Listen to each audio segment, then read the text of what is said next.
फरमाते हैं कि मैं ना मजदूर लेने गया, बगदाद के चौक में मजदूर बैठे होते थे, तो मेरी उन मजदूरों में से ना एक नौजवान बच्चे पे नजर पड़ी। बड़ा कमजोर सा वजूद था, लेकिन चेहरे पर इबादत का निशान था। माथा बताता था कि नमाज का बड़ा ख्याल रखता है। मैं उसके करीब गया। चेहरे भी बड़ा कुछ बताते हैं ना, चेहरों में भी बड़ी रानाई होती है। फरमाते हैं मैं करीब गया, मैंने उसको कहा बेटे मजदूरी करोगे? तो कहने लगा मजदूरों में बैठा हूं तो हुजूर मजदूरी के लिए ही तो बैठा हूं। तो मैंने कहा कि चलो फिर। कहने लगा नहीं, मेरी कुछ शर्तें। मैंने कहा बताओ? कहने लगा पहली शर्त यह है कि लोग 4 दिनार दिहाड़ी लेते हैं, मैं 3 दिनार लूंगा। मैंने कहा यार बे तो बड़ी बेहतरीन है, बाकी भी इस तरह की रख ले। उसने कहा हुजूर दूसरी शर्त यह है कि मैं आपकी मुकम्मल बात मानूंगा, लेकिन जब अजान हो जाएगी फिर आपकी नहीं सुनूंगा।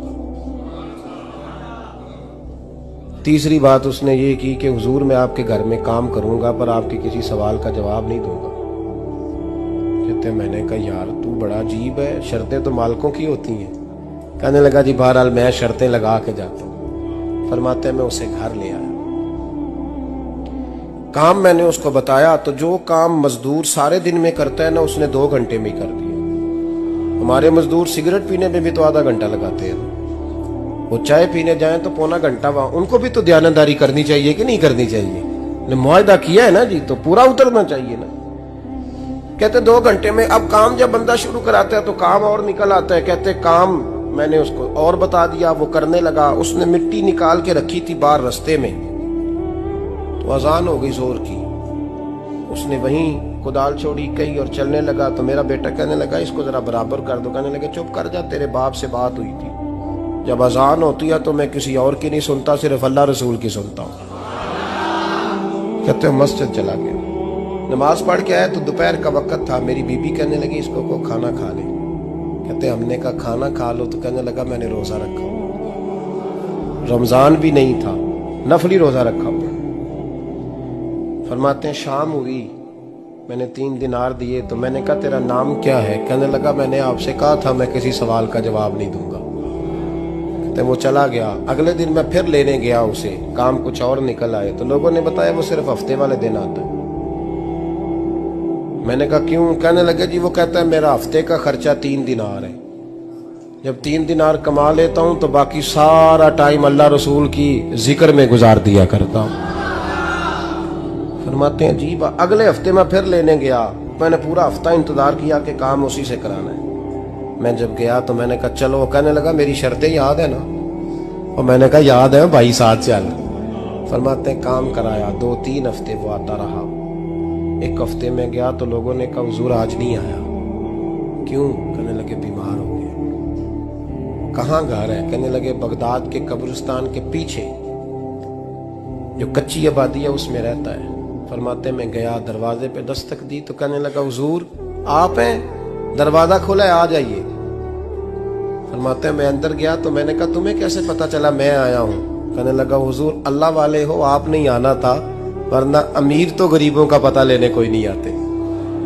कहते मैं करीब गया तो कहने लगा मैं आपका इंतजार कर रहा था, तेज बुखार है, तप रहा। जेब से कुछ पैसे निकाले, कहने लगा ये पैसे रख लें। एक अंगूठी निकाली, कहने लगा हुजूर आज रात को मेरा इंतकाल हो जाएगा, इन पैसों का कफन खरीद के सुबह जनाजा पढ़ के मुझे दफन कर देना, और जब दफन करो तो ये अंगूठी लेके असर के बाद हारून रशीद के पास जाना। आप उसे कहना मैंने मिलना है, पर वो आपको टाइम नहीं देगा।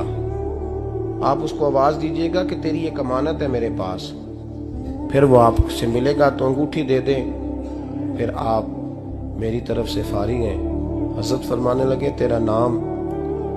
और कहने लगा हुजूर वक्त थोड़ा है, आज रात मैंने जाना है, बड़ी लंबी माफी मांगनी है रब करीम से, अगर मुनासिब समझे तो मुझे अपने रब से तन्हाई कर दे। फरमाते हैं मैं आ गया, पर उसकी बातों ने मुझे सारी रात सोने नहीं दिया। फरमाते हैं सुबह बड़ी मुश्किल से सूरज निकला, मैं गया दरवाजे पे हाथ रखा तो दरवाजा खुला हुआ था।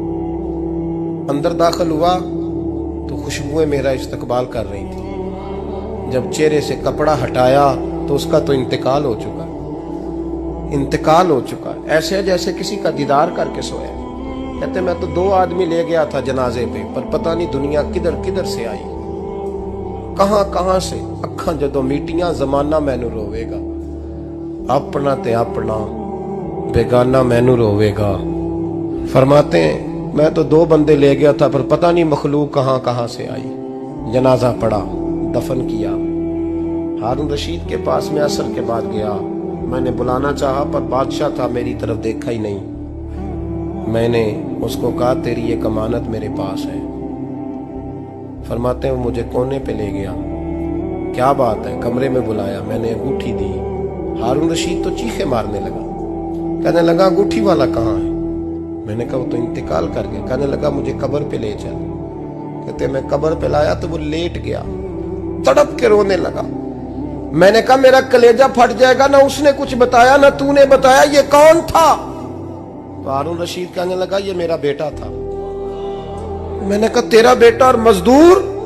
कहने लगा हुजूर ये हजरत दाऊद ताई के पास बैठा करता था, उनका मुरीद था, मुझे रोज कहता था अब्बा तूने बड़ी दुनिया इकट्ठी कर ली है, मरते वक्त तुझसे टांगे समेटी नहीं जाएंगी, इतना हिसाब नहीं तू दे सकेगा।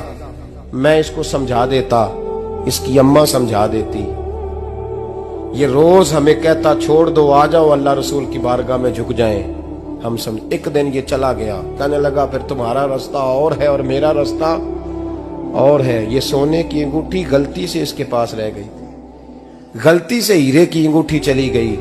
कहने लगा देखो मेरे बेटे ने आज वो भी वापस कर दी है। फिर तड़प के कहने लगा हारून रशीद था तो ये मेरा बेटा, पर मेरा मुर्शद निकला, मेरा पीर निकला। भाई जिंदगी तो बड़ी थोड़ी है ना। बाबा साहब ने कहा था उठ फरीदा सुत्या, और दाढ़ी आ गया ही पूर, अग्गा नेड़े आ गया, पिछा रह गया ही दूर। उठ फरीदा सुत्या खलकत वेखन जा, मते कोई मिल जाई बख्शिया ते तू ही बख्शिया जा। उठ फरीदा सुत्या झाड़ू दे मसीत, तू सुते रब जागदा तेरी डाडे नाल परीत। मेरा रब हमें भी अपनी बारगाह में कबूल फरमा।